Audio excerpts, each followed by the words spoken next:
Sættir fólkið og hjartanlega velkomin með mér í Glettur. Núna ég komin alla leið inn í Fljótsdal. Einstaklega fallegt umhverfi hérna í Fljótsdalnum. Menn ætti að gefa sér tíma til þess að renna hingað inn eftir ef þeir eru á ferðum Austurland á annað borð. Hér mikið að sjá og margvíslegan fróðleik að finna. Þetta til dæmis Snæfellsstofa sem hluti af Vatnajökuls þjóðgarði, þó að stofan sjálf sé ekki inn í garðinum sjálfum. Þetta svona rétt við jaðarinn og fer vel að því.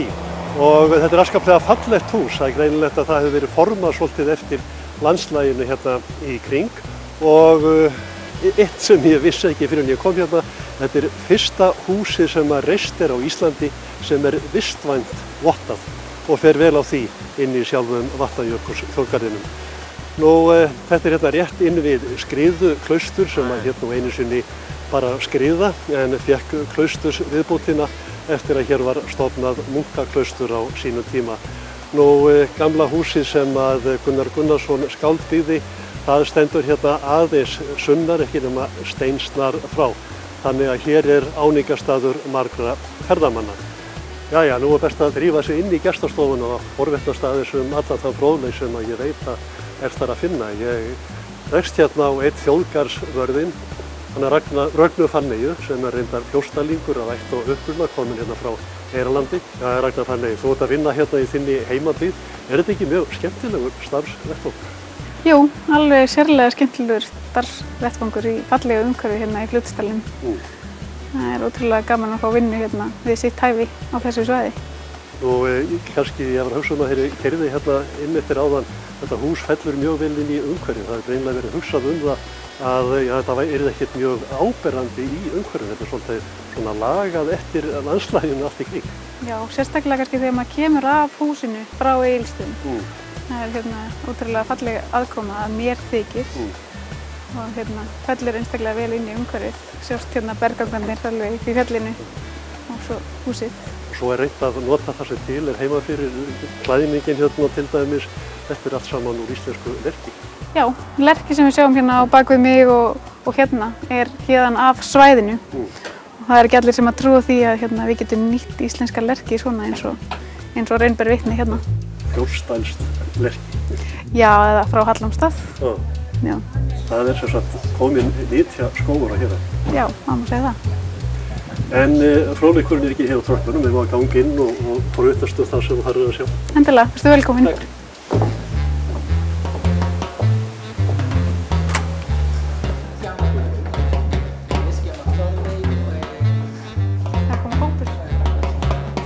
Nú erum við komin hérna inn í aðal sýningarsalinn í gestastofunni og hérna aldeilis fróðleikinn að finna. Kannski ekki alveg vissum að þetta heyrir vel við alla Íslendinga sem vilja helst bara þjóta landið í kíkja aðeins inn og segja nei sko. En gefa sér ekki tíma til þess að fá allan þann fróðleik sem til dæmis hérna að finna. Hérna þarf nokkra klukkutíma til þess að skoða vel á að vera eða þó bara koma á hverju ári eða hérna oft á ári. Og hérna eru nokkru hluti sem má snerta til dæmis. Hérna úr hreindýrum og það má hérna snerta þetta. Þetta hreindýrskjálkir og svona 3 til 7 ára gömlu hreindýri. Svo má finna hérna eggjaskurn og hér hauskúpa af heiðargæs. Ég hefði sennilega ekki átt að með á því sjálfur ef þetta væri ekki merkt hérna. Nú sirkað fleira má sjá hérna beint úr náttúrunni og til dæmis spurt hérna hvernig vitum við hvað hreindýr eru gömul. Það hægt að lesa það bæði í kjálkunum og fróðir menn telja sig geta að lesa þetta líka þegar þeir skoða hreindýrshornin. Hér til dæmis hreindýrshorn, þetta af ungdýri og ég sagði frá því einhvern tíma fyrr í Glettu þáttum þegar ég var að tala við þann sem sér að vinna svona hreindýr fyrir þá sem vilja gera þetta stásgripum í stofu, að hreindýrin fella hornin á hverju einasta ári.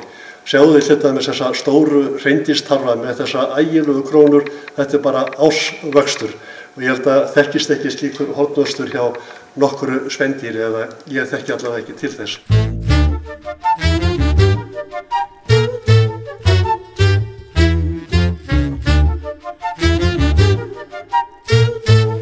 komið hérna inn í sýningarsalinn, ekki svolítið til því hjá mér að fólk, gefur sér ekki tíma til þess að lesa alla það fróðleik sem hér að finna? Það náttúrulega gríðarlega mikinn fróðleik að finna hérna, þannig að það kannski ekki allir sem að lesa sýninguna frá spjaldi til spjalds, en þá eru það sem sagt gestir þegar maður vilja þá kannski frekar koma hingað akkurat og fá að snerta og jafnvel lykta af því sem að fyrir ber. Það er ekkert allra að standa og lesa langar sýningar, en við reyndum samt við hönnun á sýningunni að hugsa líka til þeirra sem að vildu fá að snerta, en einnig þeirra sem að vilja þennan mikla fróðleik. Og það er í sýningarspjöldunum, og þetta er aðalega dýralíf og gróðurfar á austursvæði Vatnajökulsþjóðgarðs. Þannig að það er bara bæði og það er þá bara gott fyrir gesti að geta komið aftur og alltaf séð eitthvað meira. Séð eitthvað nýtt. Séð eitthvað nýtt.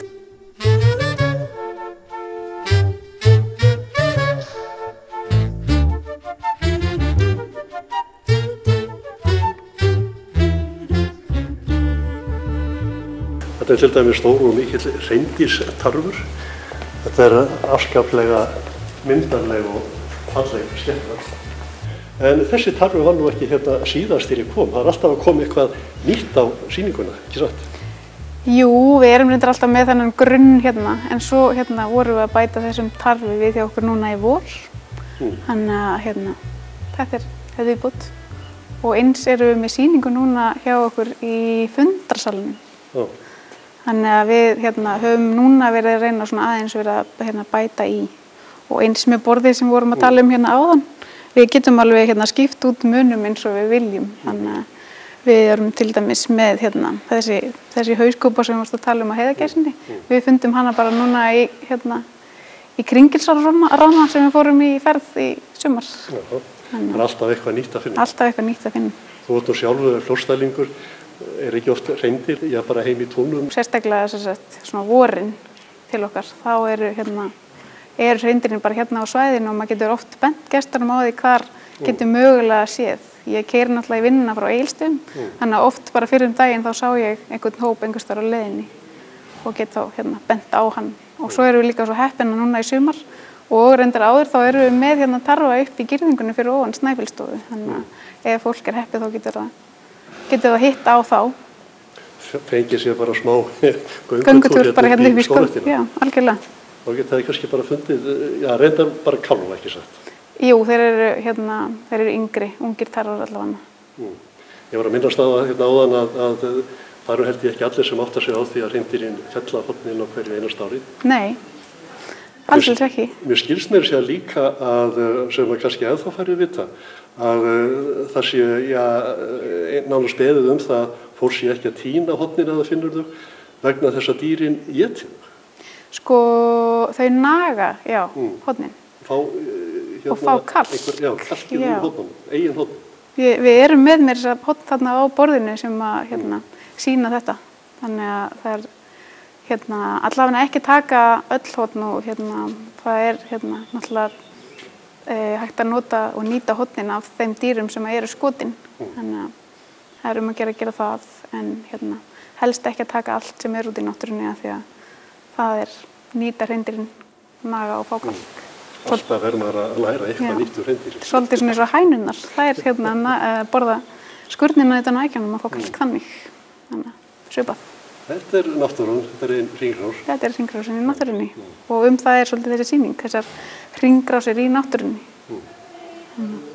Já. En svo segjum við stundum söguna, svolítið skemmtileg saga, sem við segjum stundum krökkum sem að koma inn. Af því að þú vorst að tala hornin á hreindýrunum, að þau fella hornin og það er mismunandi hvenær þau eru að fella hornin.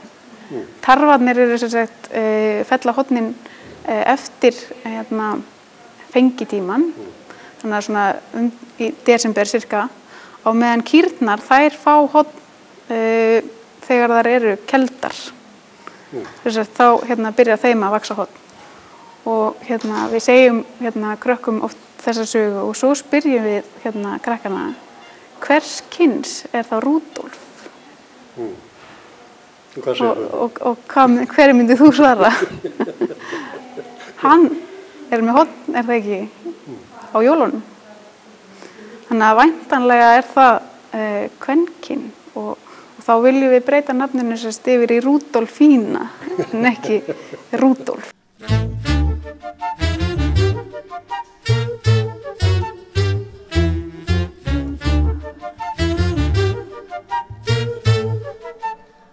Og eins og ég sagði áðan þá er mikinn fróðleik að finna hérna í sýningarsalnum.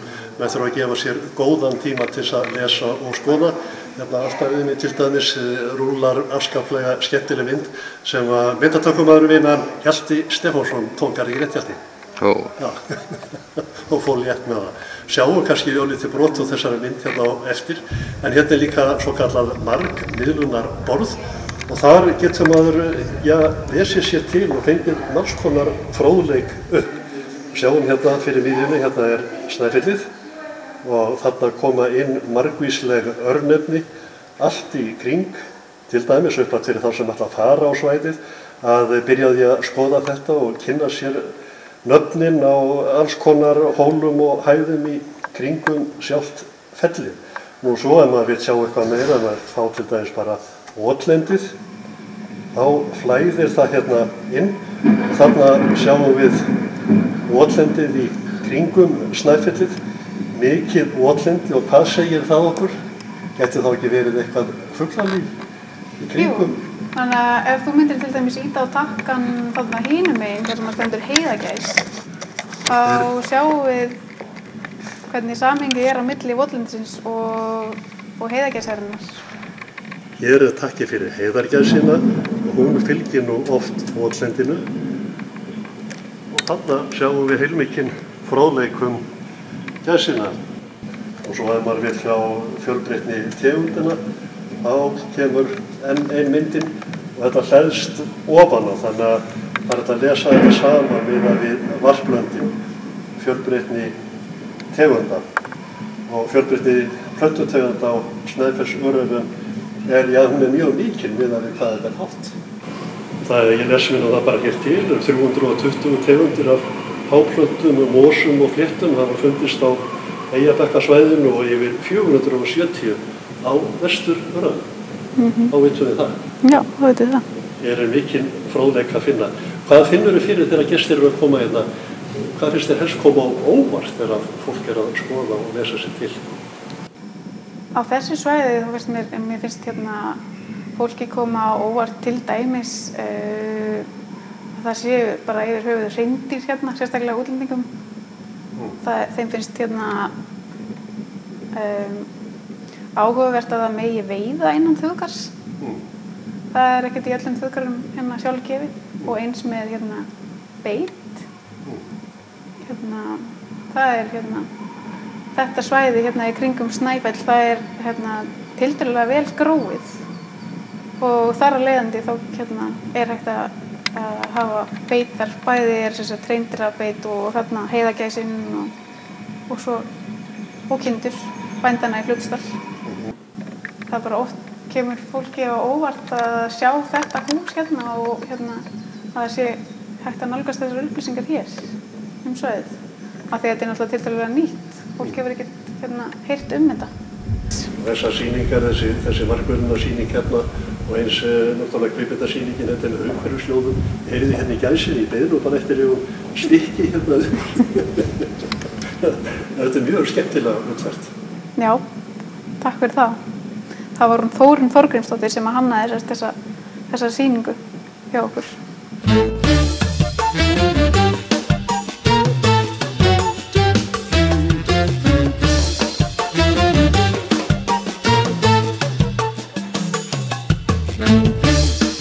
Jæja, þá erum við búin að fá margvíslegan fróðleik hérna í gestastofunni og ég vona að þið séu einhvers vísari og ef þið viljið vita meira þá er það að koma hérna við í Fljótsdalnum þegar við eigin megin.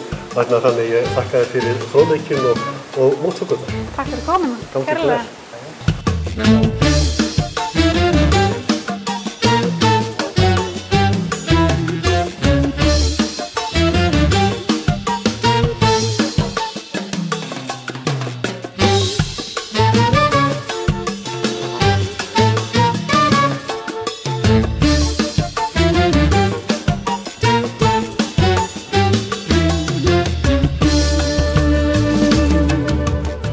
ég er komin hérna inn í Fljótsdal þá gat ég ekki annað en komið við hérna á Skriðuklaustri og kíkt inn í gamla húsið sem að Franziska og Gunnar Skald Gunnarsson byggðu hérna sumarið 1939. Og það tók þau ekki nema eitt sumar að láta byggja þetta hús. En þetta var erfið vinna, eiginlega þrælavinna, því að í þá tíð var ekki mikil tækni við steypuna. Það þurfti að handhræra allt saman á flekum og síðan að aka með steypuna í hjólburum upp í mótin. Já, þegar maður hugsa til þess, ja, þetta hlýtur að hafa verið hálfgerður þræltómur að byggja þetta hús á einu sumri. Já, það var örugglega verið það sko. Þetta voru, menn voru kannski ekki öðru vanir á þessum tíma, menn bara voru vanir því að vinna með höndunum og unnu hér með skófluna og hjólbururnar og komu þessu upp á mettíma. Það var þá verið lánið að var búið að finna hjólbururnar. Já, heldur betur sko. Það eru til ennþá einar varðveittar á Minjasafninu og Egilsstöðum og þetta eru níðþungar járnhjólburur sko, með járndekki og öllu, þannig að það eru jafnþungar og steypan sem hefur farið í þær, þannig að það þurfti heljarmenni til að keyra þetta. Hvað tók það langan tíma að byggja þetta glæsilega hús?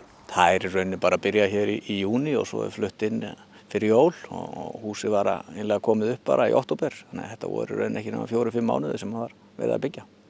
Það er nú gott í dag með allri tækninni. Já, ég hugsa að menn myndi nú aldrei ná að byggja þetta svona hús á þessum tíma sko í dag.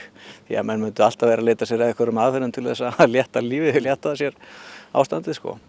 Nú byggingar, já, tæknin er þannig að það er fyrst steyptir veggir. Já, þetta eru svona þetta eru rauninni tvöfaldlega af steinveggjum, það er að segja innri veggurinn er steyptur bara upp í mótum og svo kemur út úr honum standa svona járntinna sem kemur svo reiðingstorf, tvöfaldlega af torfi til einangrunar á milli og svo þessi ytri veggur sem er hlaðinn upp úr svona steinum og rúnnuðum ársteinum hér á Bessastaðaánni og þurrsteypu. Þannig myndast þetta sérstaka byggingarlag og síðan er í rauninni sumarið eftir að þá var farið í og dregið í á milli steinana svona. Og þetta er enn þann dag í dag, mikið menningarsetur, muna menn Gunnar? Já, það er svona, auðvitað allur gangur á því og yngri kynslóð kannski minna en eldri kynslóð náttúrulega muna Gunnar og við reynum hér að kynna skáldið þannig að menn fari út með þau orð á vörum að nú þurfum menn að fara að lesa eitthvað, þetta er Gunnar. Þurfa menn ekki að setja hann bara inn á netið eða appið eins og sagt þess? Jú, við erum svo í því líka og síðan og það er mjög gaman að segja frá því að það er náttúrulega, það er stöðu útgáfa á honum og við erum að bæta við aðventa, kemur út á spænsku og færeysku í haust og næsta ári á ítölsku og í fyrsta sinn, þannig að það er ennþá að bætast við tungumál í hans flóru. En það er aðventa mikið listaverk? Já, þetta er náttúrulega bara svona eitt af þessum meistaraverkum, klassískt bókmenntaverk sem er jafnast á eða besta í heimsbókmenntunum. En menn lifi ekki endalaust á fornri frægð, það er mikið menningarstarfsemi hérna á Klaustri, til dæmis eru þið þáttakendur í Ormstéttinu sem er að byrja? Já, það er Ormstétti hefst næstu helgi og síðan er sem sagt lokadagur Ormstéttis er í rauninni hér, svokallaður Fljótsdalsdagur og þá fer stór hluta dagskránni fram hér á Skriðuklaustri og hér erum við með útitónleika og svo eru svokallaðir þristarleikar þar sem við keppum í óhefðbundum íþróttagreinum eins og pokahlaupi og rababarakasti og svo fjárdrætti höfum við nú yfirleitt keppt í líka og steinatökum. Þannig að það er eitt og annað sem er gert og við erum virkir þáttakendur hér í öllu því sem er á seyði. Útitónleikar, segirðu ákveðið hverjir tróða þar upp? Að þessu sinni verður hljómsveitin Ylja sem kemur hérna og spilar og þá spilar hún hérna akkurat í portinu hérna fyrir aftan okkur sko og menn sitja hérna í brekkunni undir ösbónum, þannig að þetta er alltaf ótrúlega góður hljómur hérna og náttúrulega Klausturhæðin tekur undir hérna. Það er ekki von til þess að einhver samtímaskáldið skrifi örsögu á mettíma? Já, það er aldrei að vita sko. Það er eitt og annað sem dettur auðvitað niður hér og menn sérstaklega þeir sem koma hér og eru dvelja í gestíbúðinni, þeir eru mjög frjóir og tala það að þetta sé gott og inspírerandi umhverfi. Einmitt, ég ætlaði nú að spyrja það í framhaldinu, það er hérna svokallað fræðimanns íbúð, er hún vel nýtt og eftirsótt? Já, hún er mjög vel nýtt og færri sem koma staðinn vilja og hér náttúrulega auðvitað flestir sem sækjum sumarið en menn eru hér líka í vetrinum og dvelja hér í 3-4 vikur að meðaltali og vinna í sínum verkefnum að misjöfnum toga. Eru það þá fyrst og fremst andasmenn sem að skapa þar eitthvað svipað og Gunnar á sínum tíma? Það nú bara svona mismunandi, við erum með þetta mjög opið en það svona kannski að beinast meira núna yfir í ritlistina, hvort sem það eru skáld eða fræðimenn. En svo sömuleiðis koma hér myndlistamenn og tónskáld og kvikmyndagerðarmenn og já, bara þetta er opið öllum að sækja Það sem sagt lifandi menning á Skriðuklaustri. Já, heldur betur, það er alltaf eitthvað nýtt að sjá. Gamli smalinn tviltist, djútaði og bráli og sagði hundurinn og rokkaði hí-há, sagði hastinn og brokkaði gogg, sagði litla gula hænan og djúta var í lögunni. Jæja, sælættur, komin úr Fljótsdalnum alla leið í Möðrudal. Þetta er ekki svo lengi farið en nú til dags á nýmóðins ökutækjum á malbikuðum vegum. Ég gerði það nú reynda til hátíðabrigða að fara gamla veginn hérna yfir fjallgarðana. Það er gaman að rifja upp kynnin af gömlu íslensku malarvegunum og hann er meira að segja örlítið holaftur, aldrei þessu vant. Nú hérna fyrir aftan mig sjáum við táknu Möðrudals kirkjuna sem Jón Stefánsson byggði hér á sínum tíma. Mér minnir að vera árið 1949 og hann byggði kirkjuna fyrir eigin reikning og gerði gott betur. Hann málaði líka altaristöfluna sjálfur. Nú, ástæðan fyrir því að ég kem hérna við er sú að helgina verður hér heilmikil gleði og það er svona einn af dagskrárliðunum í Ormsteitinu sem byrjar líka núna helgina. Og sú hátíð stendur í marga daga enda þegar Austfirðingar og héraðsmenn gerða sér góða veislu þá þarf marga daga til þess. En hvað verður að vera hérna í Möðrudal? Já, kissa syndi klærnar, tók svo all stælana. Þið eru ekki með tærnar, þar sem ég er með hælana. Já,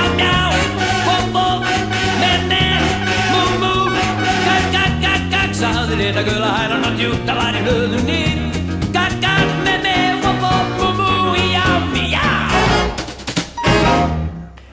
Já, það er náttúrulega aðal þema, það er náttúrulega málað hætti Stórvalls og við málum núna 107 málverk, eða 8 málverk eða gestir og gangandi mála að hætti Stórvalls, herðubreið og svo náttúrulega dagskrá, byrjar svo sem dagskráin laugardagsmorgunum með gönguferð og svo messa, málað og hérna, svo er grillhlaðborð og tónleikar kvöldið með Andri Gylfa og svo heldur Lekó upp, já, stuði hér fram til nóttu. Tónleikar segiru með Andri, verður það hér á pallinum? Nei, tónleikarnir reynum alltaf að halda úti og erum hérna á Selinu, hérna niður með Sauðáni, hérna rétt fyrir norðanbæinn. Ef að veður leyfir eins og veðurspáin núna, þá verða tónleikarnir þar, úti tónleikar. En annars höfum við farið inn í Fjárhúsin ef að veður leyfir okkur ekki verið úti. Ef að veður leyfir, segið þið, hafið þið ekki alltaf sterk ítök hjá þeim sem að stjórna veðurfarinu? Jú, einhver ítök, en það hefur nú klikkaði fyrir og hitti fyrir svo en ég held að það verði blíða núna. Að þið hljótið nú þá að eiga það inni núna? Við eigum það inni, já. Það er búið að vera leiðinda veður okkur síðustu hátíðir en sloppið til samt. Og svo ball? Svo ball, eitthvað fram til nóttu. Og það verður hérna á pallinum? Það verður tjaldað yfir pallin svo það verður, já, tjaldball. Þannig að menn þurfa ekki að dansa sér til hitta? Nei, ekki alveg, ekki alveg, það sleppur til. Nú, hafa þessar hátíðir ekki verið bara nokkuð vel sóttar, þetta er vinsælt? Já, en það fer náttúrulega alltaf eftir veðurspánni hvað er að koma margir, en það er alltaf viss kjarni sem kemur alltaf, alveg saman hvernig veðrið er og veðurspáin er. Þá er alltaf þó nokkuð margir sem koma, en náttúrulega veðurspáin stjórnar samt dálítið miklu. Við siglum svolítið eftir veðrinu, Íslendingarnir. Já, en það er það svo sem alveg eðlilegt. En ég sé að þú ert hérna með tóilling. Eru þeir svona fastagestir hjá þér yfir sumarið? Já, þeir hafa verið það undanfarin ár. Við erum alltaf með illing á sumrin. Við erum með 2 núna og bara svona til að lofa útlendingunum að sjá illinga og íslensku tóuna. Það vekur lukku? Já, þeir eru kannski búin að keyra hálft Ísland og eru búin að sumir og reyna að sjá tóu eða íslenska ref en það hafa ekki séð hann fyrir að koma hingað. Og hvað verður svo þá í haust? Þú ert ekki að spyrja svona, Gísli. Nei, það er misjafnt. Þeir hafa stundum farið í húsdýragarðinn og það er svona afdrifin eru misjöfn. Eins og gengur og gerist hjá tóunni? Já, það er akkurat svoleiðis. En þrátt fyrir svona, kulda tíð lengi vel í sumar, hefur þetta ekki bara verið ágætt? Jú, það er náttúrulega búið að vera lítið eða ekkert sumar en það er búið að vera, túristir múin að vera fínn og hérna, náttúrulega við höfum séð lítið af íslenskum andlitum en bara þeim meira á erlendum svo að það er bara, það er búið að vera nóg að gera. Nú þeir erlendu, þeir eru nú ekki að koma til Íslands til þess að fara í sólbað? Nei, það er eins og þeir fréttamenn vitið best þegar þeir rukkuðu á Suðurlandi fyrir nokkrum árum og þegar hitabylgjan var og spurðu útlendingarna hvort það væri ekki dásamlegt að hitta svona gott veður á Íslandi og útlendingarnir hristu allir hausinn og svo þetta verið skelfilegt þegar þau verið að flýja þetta. Vilji, ég segi bara góða skemmtun helgin og gangi ykkur vel. Takk fyrir.